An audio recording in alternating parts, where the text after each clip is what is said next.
3 jours de formation et d'information pour ces acteurs de la société civile d'Afrique occidentale. Information et formation sur les DGVF, entendez, directives volontaires pour une gouvernance foncière.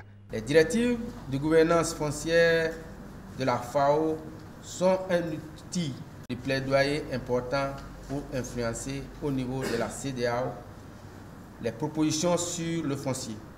Le foncier, englobant terre et eau, est donc au centre de cet atelier initié par la CGLTEOA. En clair, la convergence globale des luttes pour la terre et l'eau en région ouest africaine.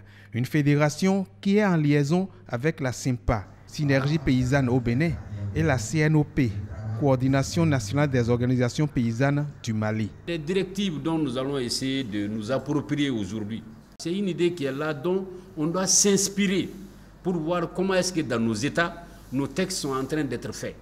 Ces directives appropriées doivent servir à surveiller l'utilisation et veiller sur le bon usage des textes législatifs relatifs au foncier en Afrique occidentale. Et c'est le but visé par le projet de consolidation des capacités de la société civile sur les dites directives, un projet de la FAO, Organisation des Nations Unies pour l'alimentation et l'agriculture. L'année passée, la FAO avait contribué au renforcement de capacités sur les directives volontaires. Ce présent atelier fera de même. Et à l'issue de l'atelier, nous serons bien aguerris pour contribuer de façon valable, efficace à cette politique régionale qui adresse la problématique du foncier.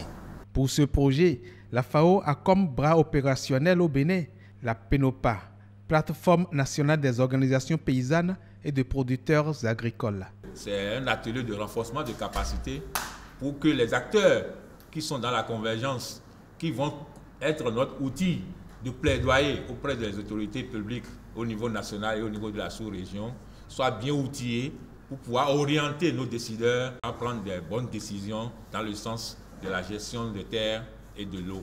Objectif poursuivi pour et par cet atelier, la mise en place d'un cadre de dialogue pour un plaidoyer sur la mise en œuvre d'une gouvernance responsable des régimes fonciers en Afrique de l'Ouest.